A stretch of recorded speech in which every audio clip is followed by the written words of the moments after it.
我们正在活在一个极度焦虑的时代，每天打开手机就能看到各种与钱相关的资讯。房价又涨了，买不起；股市暴跌，投资亏损；工作不稳定，存款不够；通膨加剧，钱越来越不值钱。我们以为只要再多存一点，再赚一点，再买一间房，就会安心了。可是真正安心的那天从来没出现过，反而是钱越来越多，心却越来越空，夜里睡不着，早晨睁眼就焦虑。我们拥有的再多，内心却始终缺少一种东西——安全感。这不是少数人的困境，而是几乎所有现代人的集体焦虑。我们曾问自己，如果我能存到500万，就安心了吧？当真的存到500万，我们又说还是有点不够，要是能1000万就好了。等到达了1000万，我们又开始担心未来的医疗、孩子的教育、父母的养老，好像永远都没有一个够的时刻。于是我们拼命追钱，学理财、炒股票、投资基金、买保险、购房置产，甚至赔上健康、家庭良知，只为了一个目标，让自己心里能踏实一点。但事实是，这种踏实感从未真正降临，取而代之的是一波又一波的市场波动，是一场又一场的不安与恐惧。就像走在沙滩上的人，明知沙子无法支撑，却又忍不住想走快一点，站稳一点，结果陷得更深。我们活在一个钱即安全的错觉里，可是这个安全感真的存在吗？佛陀早在2500年前就已经为我们揭穿了这个迷思。他在《金刚经》中指出，一切有为法，如梦幻泡影，如露亦如电，应作如是观。我们在追求的金钱是典型的有为法，靠条件组合而成，因缘变化即灭，短暂而不稳定，就像梦一样，看似真实，醒来却什么都没有，像泡影一样晶莹透明，转瞬即破，像露珠，晨曦未起便消失无踪，像闪电，转眼即逝。佛陀用这4种意象道尽了金钱的真相，它会来也会走，它有用，但靠不住。它能买到很多东西，但无法买到内心真正的安稳。我们常常说钱买不到快乐，其实钱也买不到安全感，因为真正的安全感从来不是来自银行账户，而是来自于内心是否安住，智慧是否清明。当我们回头看，发现自己的焦虑几乎都跟有没有钱有关，而《金刚经》却对我们说，一切有为法，如梦幻泡影。这看似简单的一句话，其实蕴含了深不可测的智慧。什么是有为法？简单来说，有为法是指一切需要透过因缘条件组合而产生的现象。钱是靠人工作、交易、投资才能来的，是因缘所生；房子是靠买地建造、买卖交易才成立的，也是因缘所生；股票是靠企业营运、资本市场、群众心理影响而变化的，更是典型的因缘起灭。所以钱不是固定的实体，也不是恒久的存在，它是变动的、条件性的，这就是有为。那佛陀为什么说它如梦幻泡影呢？你曾经梦见自己一夜致富，飞黄腾达，醒来却什么都没有。现实里的财富其实也像梦一样，今天你可能年薪100万，明年可能公司倒闭，今天股市上万点，明天可能大崩盘。梦里得来，梦里失去，醒来一场空，这便是如梦。我们常以为钱能给我们快乐，但快乐很快变成不安。刚升职时很兴奋，2个月后又想升更高；刚买房时很踏实，1年后又担心房贷压力。这种短暂而虚浮的满足感就是幻，看似拥有，实则空无。我们的人生积蓄看起来不少，却可能一场大病、一场骗局、一场灾难就瞬间清空。我们努力一辈子追求的金钱，其实脆弱的如同泡影，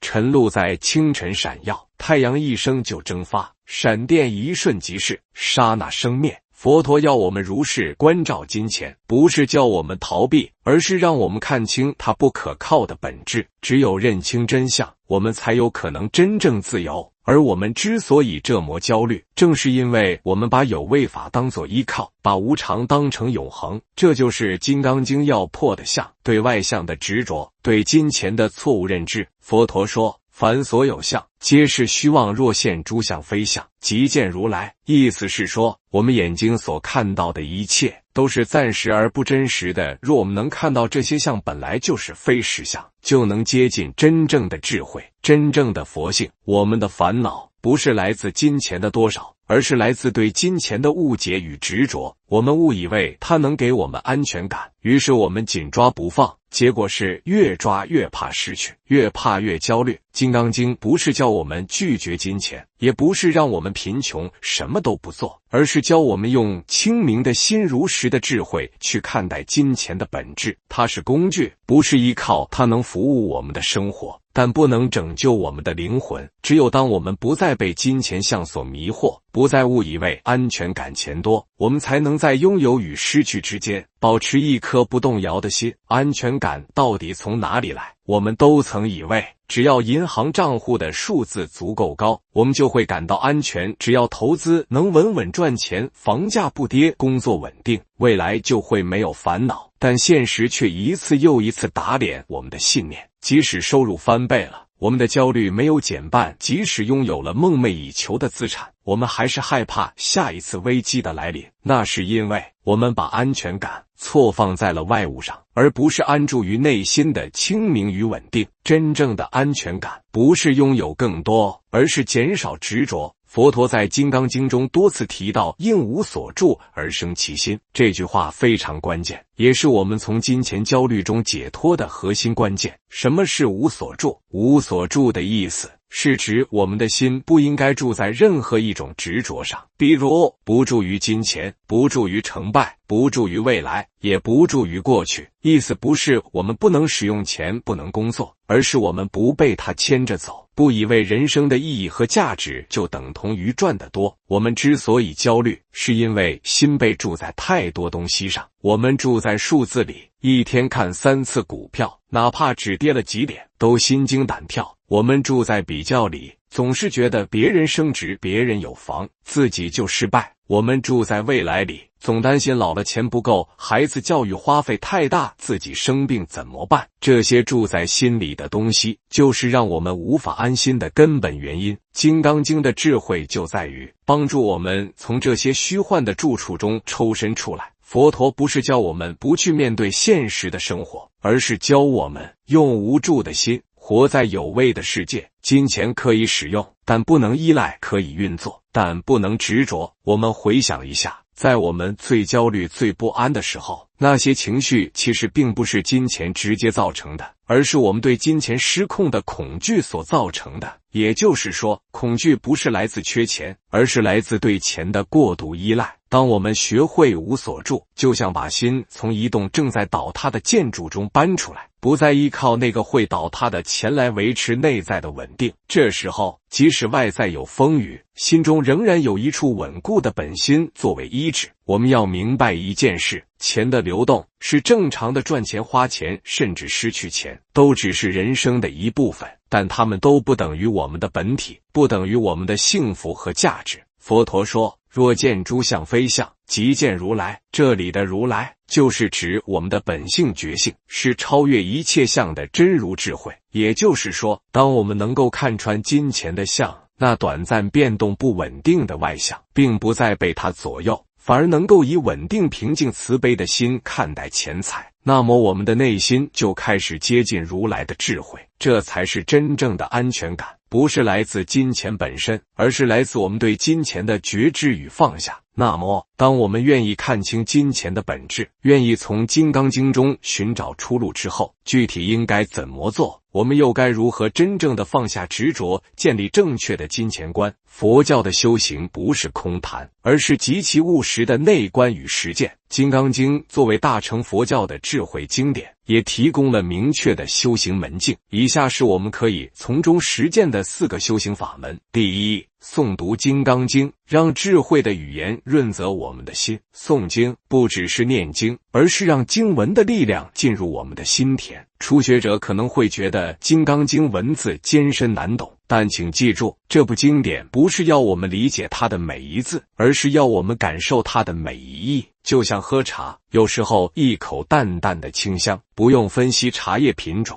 就以让心神安宁。诵经也是如此，每天固定诵一遍《金刚经》，不求立刻开悟，只求心能逐渐柔软，慢慢洗去对金钱的紧抓。经文反复出现的句式，无我相、无人相、无众生相、无寿者相，会像滴水穿石一般，在你不知不觉间改变你对生命与财富的看法。第二，观照无常，从真实中看破幻想。我们可以开始练习每天观想，钱是变动的，身体是无常的，所有事物都可能在一瞬间改变。这不是让我们恐惧无常，而是让我们从变化中找回真正的安稳。观想无常是佛教修行中非常核心的方法。当我们经常思维一切有为法如梦幻泡影，我们就不会再把投资账户的数字当成自我价值的凭据，不会再为小小的损失而痛苦不已，因为我们知道这本来就会变，本来就不是真实的依靠。第三，实践应无所住而生其心，动中有定，事中有觉。这句经文是整部《金刚经》的精髓。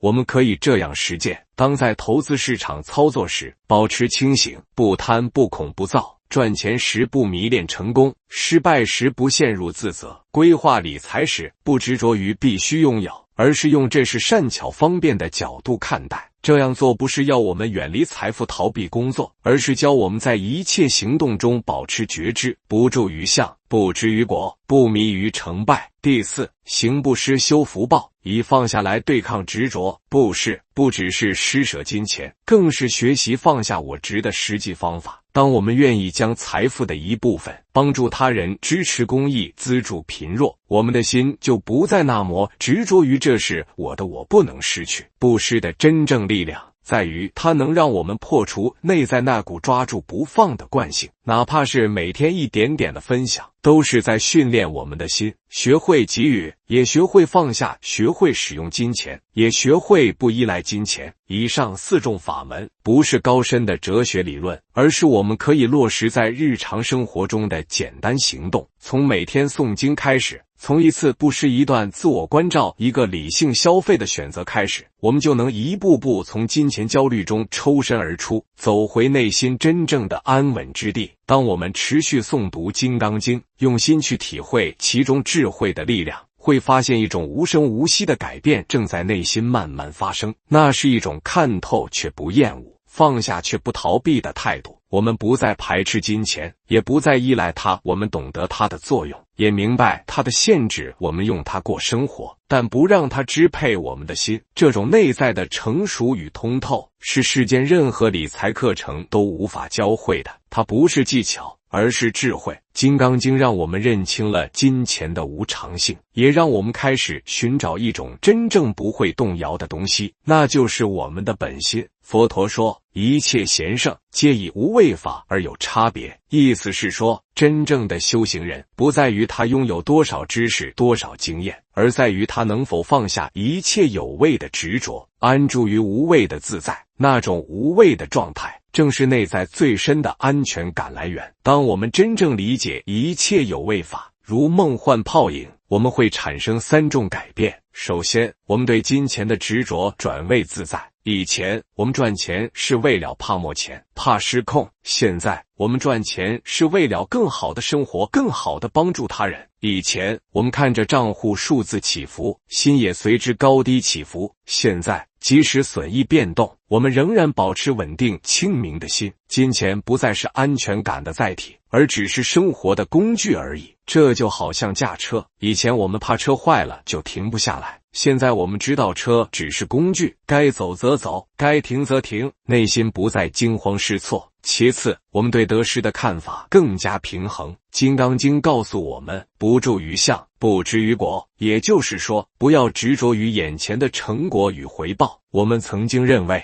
赚得越多就越成功，输得越惨就越失败。但当我们真正理解如梦幻泡影，我们会明白，得失只是表象，真正的价值是我们在过程中培养出的正念、慈悲与智慧。正如一位修行者所说，人生最大的财富不是你银行的数字，而是你内心是否从容、善良、坚定。最后，实现了内心真正稳定而宁静。最重要的改变是我们终于找回了真正的安稳，不是靠存款，不是靠保单，不是靠房产，而是靠内心对人生的透彻理解与放下执着。这时候，即使收入少一点，环境改变，我们也不会恐惧；即使世界纷乱，我们依然清楚方向；即使面对困难，我们仍然相信一切因缘生灭，有来就有去，我们可以应对。我们终于明白，安全感从来不在外面，而在我们是否有能力面对无常，是否有智慧去放下，是否有慈悲去转化。这就是佛陀真正要给我们的礼物，不是让我们变有钱，而是让我们心自在；不是让我们逃避现实，而是让我们在现实中不被吞噬。我们这一生都曾在追钱的路上奔波过，我们努力工作，精打细算，投资理财，背负房贷，只为了让自己不要太辛苦，不要老了没保障，不要比别人差。这些初衷并没有错，人生确实需要金钱来支撑，孩子要养长辈，要顾自己，也要过日子。但错的是，我们把全部的安全感、价值感、幸福感